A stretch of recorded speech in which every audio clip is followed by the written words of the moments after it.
અને આ તલાવડીમાં ટ્રેક્ટર કાઢવાનું છે, પાણેલું ભરેલું છે ને પહેલી વાર ટ્રાય કરવી છે, પાણીમાં બેસી ન જાય તો સારું.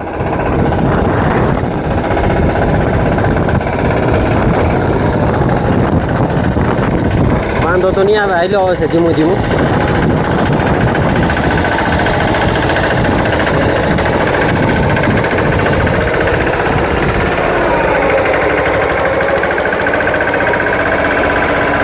જોઈ શકો આ ટાંગા મારી જાય છે.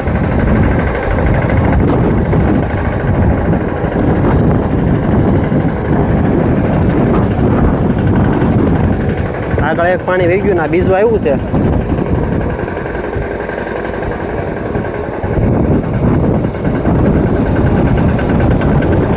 ટ્રેક્ટરના ટાયર હાવ પૂરા થઈ જાય એટલે ટાંગા મારે, બાકી ટાંગો નકર મારે નહીં એટલા બધા. જો આમાં આરામથી વહી જાય છે, ઓલામાં થોડો કાપ હતો ને એના હિસાબે થોડોક ટાયર ફરવા મળ્યા હતા.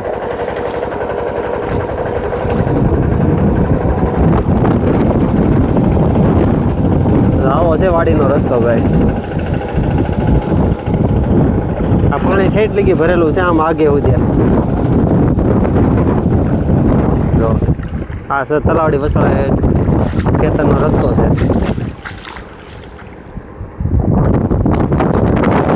અને આ સાઈડ છે આપણે આ વગડિયા હનુમાન આશ્રમ છે મોટો. ચંપલ કેમ હાથમાં લઈને આવો?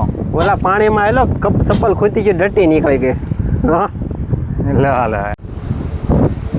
આપણે આ નવો સીપીઓ લીધો છે, પહેલાં સિંગલનો હતો, હવે આ વખતે આપણે ડબલ લીધો છે.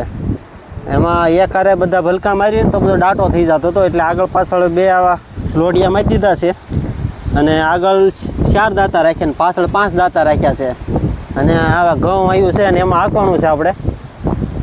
જો અત્યારે ઘઉં સાંટ્યા હોય ને એવા ઘઉં ઉગ્યા છે. આ ખેતરમાં હાર્વેસ્ટર મશીન મરાવેલું છે ને આમ જો અત્યારે આ કૂસો બધું ઓવળ ભેગો થયો છે વરસાદનો, એના હિસાબે આપણે આગળ પાછળ 2 લોઢિયા રાખ્યા છે, જેથી કરીને દાંટો ન થાય, નીકળી જાય. અને આમ જો આ ખેતરમાં આખું લીલું સમ થઈ ગયું છે. આ ટેકનોલોજી કરવી, હાર્વેસ્ટર મરાવ્યું છે, પણ કેટલા ઘઉં વેસ્ટ જાય જો તમે. હાથથી વાટેલા હોય તેટલા બધા ઘઉં નો ખરાબ તમારે. જો મિત્રો આવી રીતે આ આપણે હાથી ફીટ સેટ કર્યું છે. આગળ 4 ફાલા છે અને પાછળ 5 રાખ્યા છે. અને બેયની વચ્ચાળે જગ્યા ઘણી છે, એટલે દાંટો થવાની શક્યતા બહુ ઓછી છે. ચલાવો.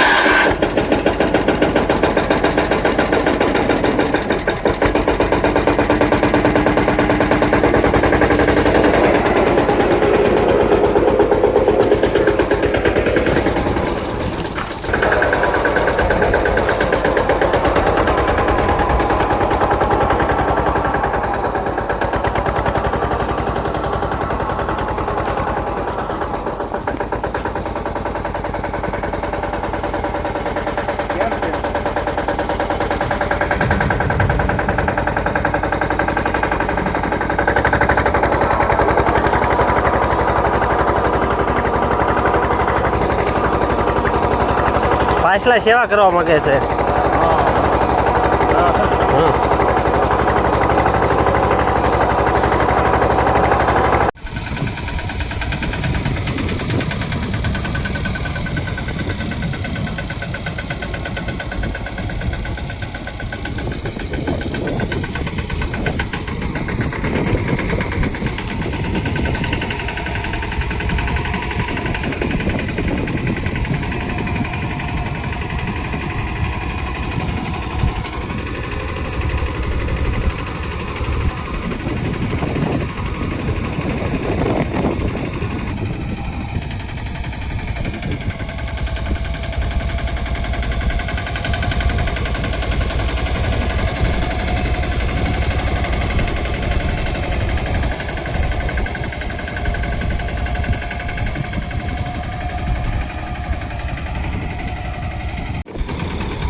નવું હાથી કામ બહુ સરસ આપે છે.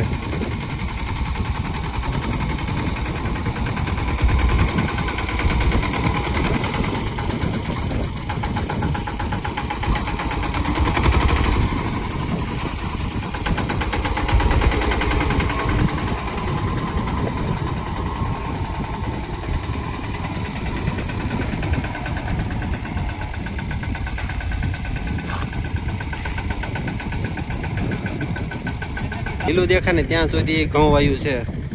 પછી ઓલી સાઈડ બહુ ખડ નથી, અહીંયા જ વધારે ઘઉં ઉગ્યા છે એટલે આને પહેલાં વાવવું પડે.